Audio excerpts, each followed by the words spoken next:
Recently, This is America and the World traveled to the Republic of Kazakhstan in Central Asia. It's a part of the world we know little about, yet is emerging as a region and country of great importance. Eurasia encompasses both Europe and Asia, while Central Asia generally refers to the countries bordering on Europe, Iran, Afghanistan, Russia, and China. Kazakhstan is one of 15 countries which gained independence in 1991 at the time of the breakup of the Soviet Union. Politically, socially, and economically, it's the most successful of all of the countries referred to as the Stans. Culturally, the country is home to 130 different ethnic groups and 40 major religions, yet Kazakhstan is a stable country and is becoming an emerging voice on the world stage.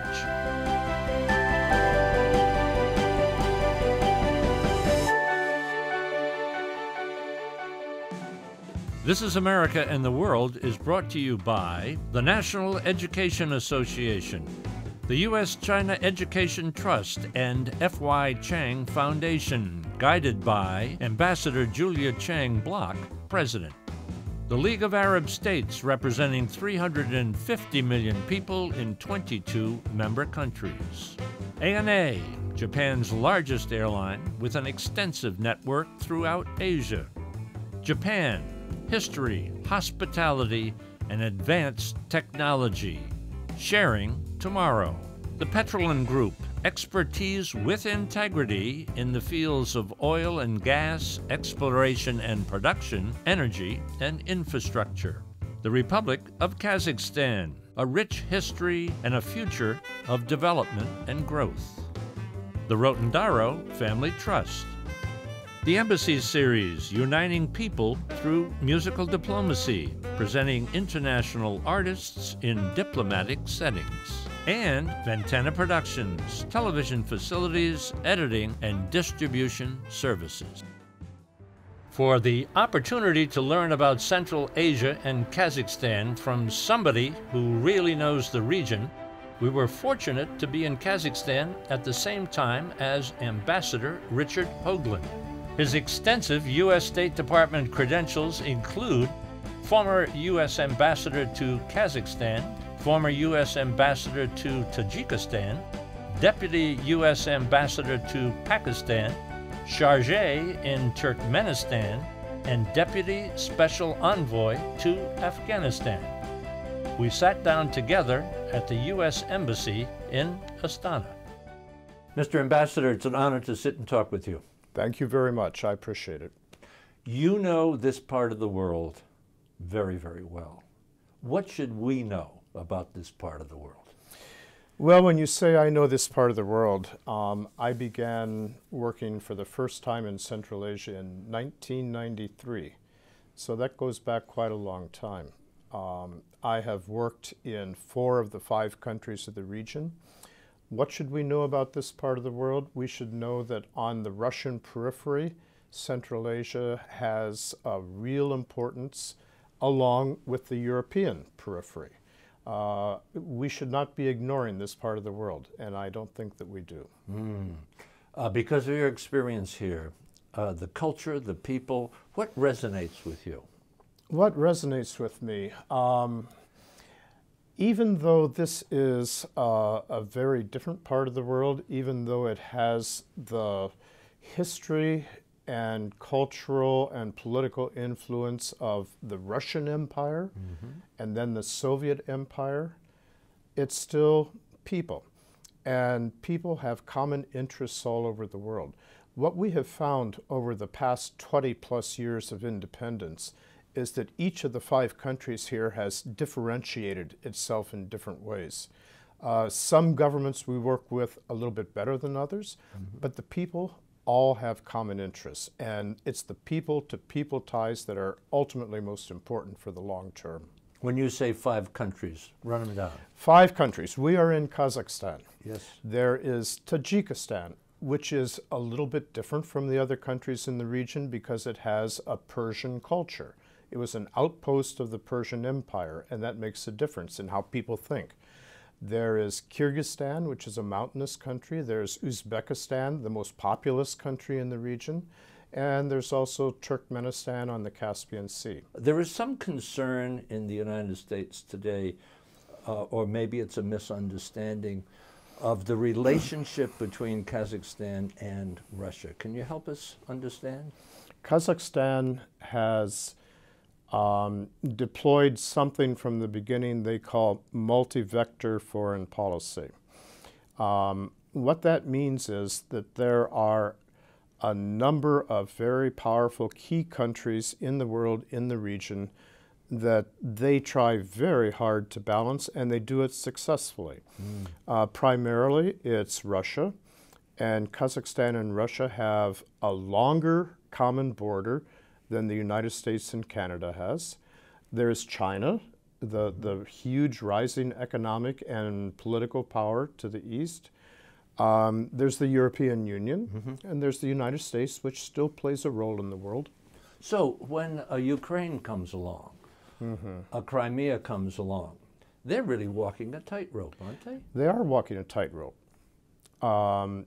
They have been aware of that from the beginning of the crisis. The president here has played a very positive role in keeping the lines of communication open, both to President Putin and to President Poroshenko. At the Minsk conference at the end of August, he played a very important role in getting the two leaders to talk to each other. But Kazakhstan is not taking sides in this. Kazakhstan, as an independent, sovereign country, respects the independence, sovereignty, and territorial integrity of other countries in the world, and is trying to play that role to achieve a diplomatic solution. How about the relationship between Kazakhstan and the United States? How important is that? It's increasingly important. At the beginning of the 1990s, with the independence of the former republics of the Soviet Union, I would almost say slightly tongue-in-cheek, but only slightly, that Central Asia was a little bit like Africa in the 19th century. It was a big blank spot on global maps. And so we talked about the stands, the 5 stands. Over the years, each country has individuated itself, has taken a different route. Kazakhstan has taken a global route. It has taken a very positive route. And we now recognize that Kazakhstan is one of our strong partners in the region, and we do an awful lot of business with them. That's one of the reasons I'm here right now, which is just sort of to check in with senior officials to make sure we're all on the same page, and we are. Foreign Minister Erlan Idrissov introduced us to Central Asia several years ago. At the time, he was Kazakhstan's ambassador to the United States. He greeted us at the Foreign Ministry in Kazakhstan's capital city, Astana, where we talked about the relationship between the United States and Kazakhstan, Russia, Putin, and Ukraine, and Kazakhstan's 2017 bid for a non-permanent seat on the UN Security Council. Relationship with the United States, how would you characterize that right now? One word will absolutely fit to that relationship, which is strategic. Although we are very distant from each other, but Kazakhstan and the United States from day one recognized each other and built a very strong and very substantial relationship in all fields. Therefore, Kazakhstan and the United States have a very bright future in their relationship. We hope that this relationship will lead to the important moment when the first President of the United States will set his foot in Eurasia, and that will be a very important part and element of our relationship. Could I say his or her foot? It's for the American people to decide. Yes. So close, next door neighbor to Russia. History plays a huge role, good and bad, and culture so important, language so important. How would you characterize the relationship between Kazakhstan and Russia? They're also strategic. They are much closer than with the United States. And here geography plays an important role and history plays an important role. Kazakhs and Russians were neighbors for millennia, for many, many years, hundreds of years. And of course, neither Russians nor Kazakhs can afford bad relationships between themselves. Therefore, we have a very close relationship of allies in political, economic and other spheres. Russia is one of the largest trade partners of Kazakhstan. But again, the fabric of our relationship is much broader than simple economy. It goes into our history, and we hope that it will go into the future. When Crimea happened, when Ukraine happened, and continues to happen, was Kazakhstan placed on a tightrope? No, we were not placed on a tightrope, but the first feeling was deep sadness. When you see two friends having deep problems between themselves, of course you are very much saddened. This was exactly what happened in Kazakhstan. In Kazakhstan, on top of that, we have huge diaspora of ethnic Russians. We have huge diaspora of ethnic Ukrainians. We have more than 300,000 Ukrainians in Kazakhstan. Therefore, when we see that brothers start to quarrel with each other, of course, our first intention is to calm down those brothers and tell them that their future is one and they have to stick to each other. I want to take advantage of the fact that you may be the most close to the action person that America has a chance to talk to. We do not understand in America President Putin's motivations, his goals, and there is a perception in the United States that he is trying to create a kind of recreate a mini Soviet Union. Can you help us understand? One characteristic of modern world is that we unfortunately live in the world of perceptions. We here in this part of the world live in real life, therefore we would with all our strength quail the concerns of American public that anyone in this part of the world is trying to rebuild the Soviet Union. This is absolutely impossible and this is not the policy of Russian Federation. The motivation of President Putin is very simple.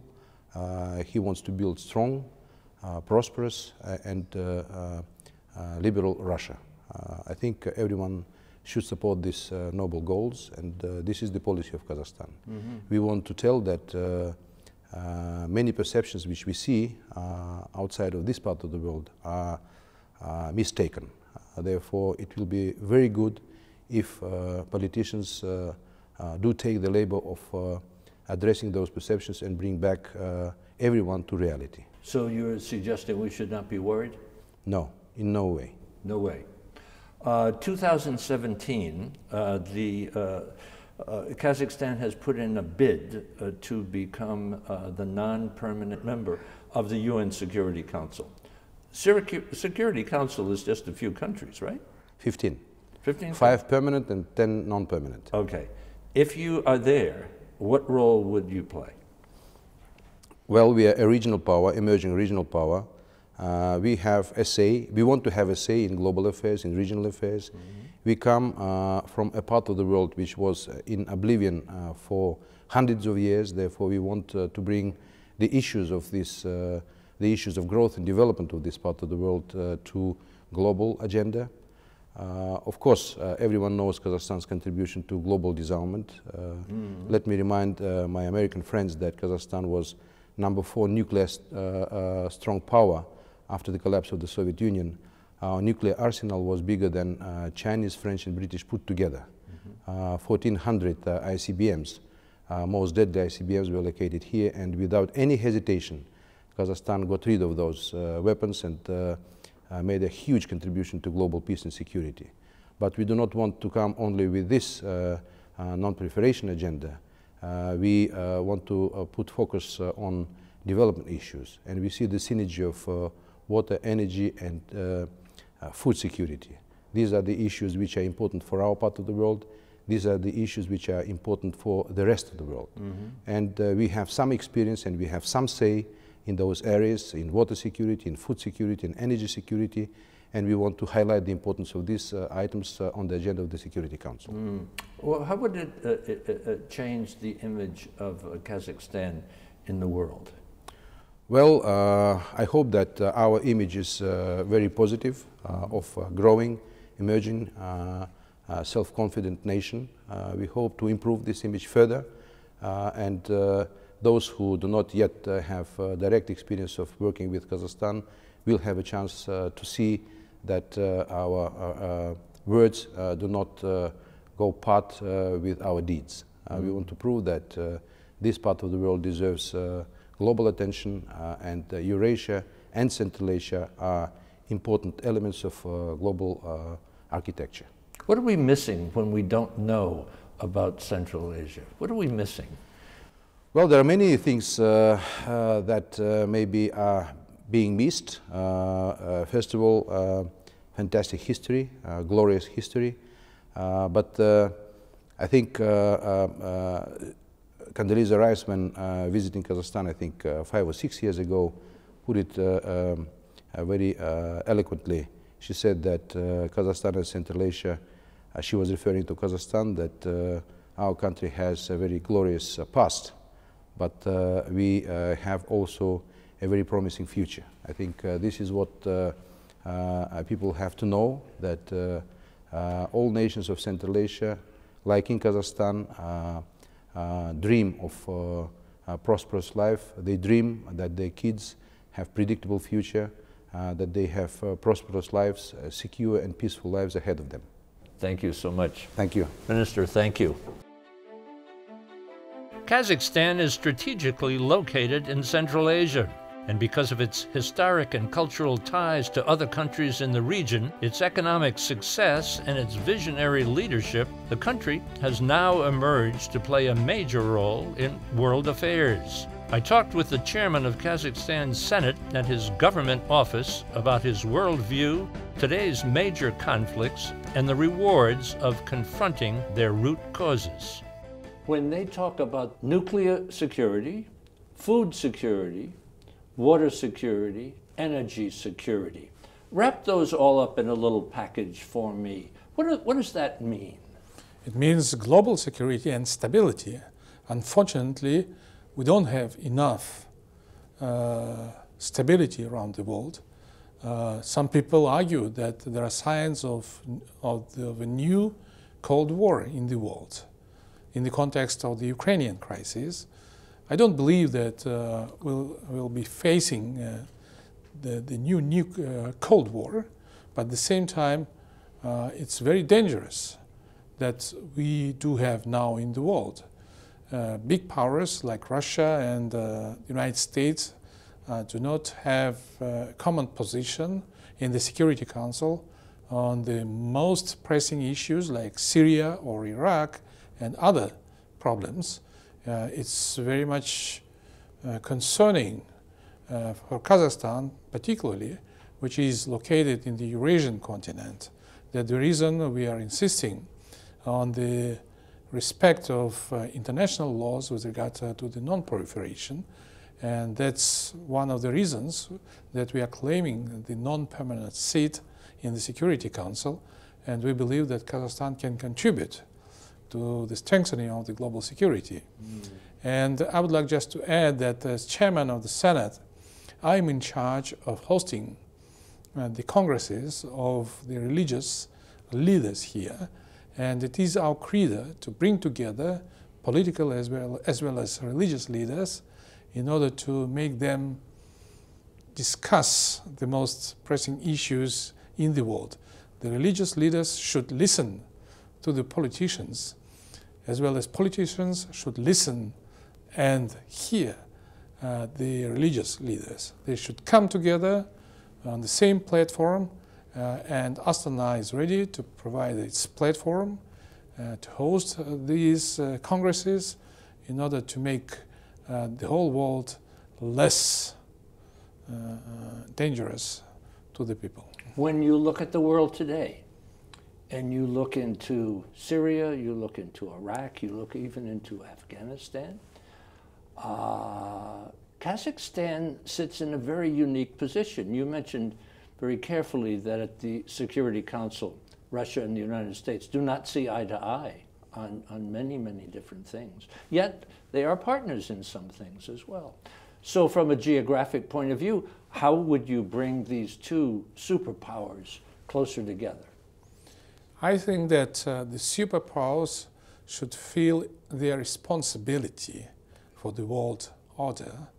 They should find out a common language with regard to the most problematic issues that are on the agenda of the United Nations.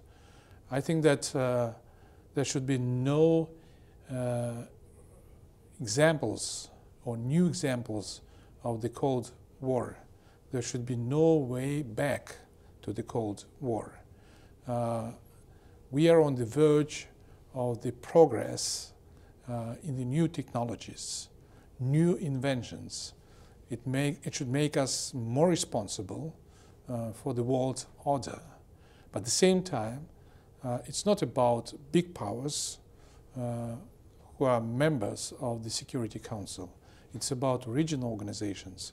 It's about the so-called medium-sized powers like Kazakhstan. That the reason the president of Kazakhstan, Mr. Nazarbayev, initiated the G-Global initiative. It means that we want to bring here to Astana not only big powers or representatives of the big powers, but as well as those countries who have shown themselves to be successful in the economic development, as well as who have shown themselves to be very much responsible with regard to the foreign affairs, like, say, Malaysia, Singapore, or Emirates, or Morocco, or some other countries. So there should be really G-Global, because yes, we do have respect to the G8 or G20, but they are exclusive clubs. But if we bring some other countries here to Astana to discuss the problems that are on the agenda of the United Nations, I think that will be more democratic. Let me end with this question. In 2017, Kazakhstan will host the World Expo. How important is that to Kazakhstan? This forum is also extremely important for us. We are getting prepared. We are very much responsible with regard to this forum. And the item of this forum also is important. This is the green technology. Kazakhstan produces a lot of oil as well as other natural resources. But at the same time, we should speak about green technologies, because someday later the hydrocarbons will dry up, will finish here. So we think that Kazakhstan should be in line of the progress, and we should develop the green technologies here. But also the Expo 2017 will be useful for us in terms of spreading out the knowledge of Kazakhstan or about Kazakhstan around the world.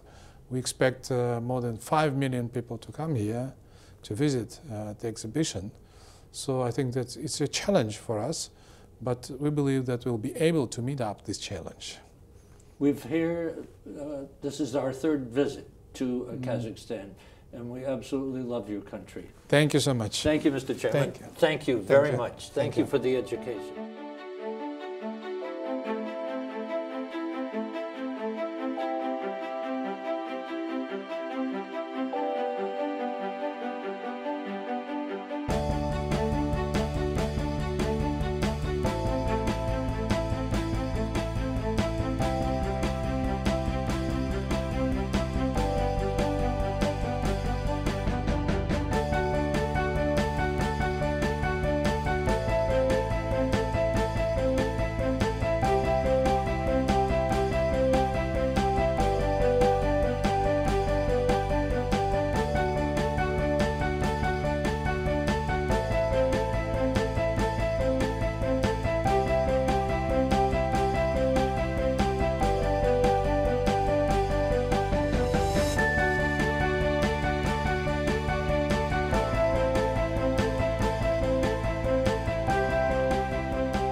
For information about This Is America and the World, and to watch all of our programs, visit our website, thisisamerica.net, and look for us on Facebook and Twitter. This Is America and the World is brought to you by the National Education Association, the U.S.-China Education Trust and F.Y. Chang Foundation, guided by Ambassador Julia Chang Block, President. The League of Arab States, representing 350 million people in 22 member countries. ANA, Japan's largest airline with an extensive network throughout Asia. Japan, history, hospitality, and advanced technology.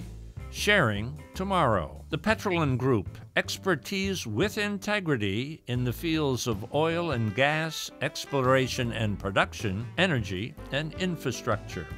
The Republic of Kazakhstan, a rich history and a future of development and growth. The Rotendaro Family Trust.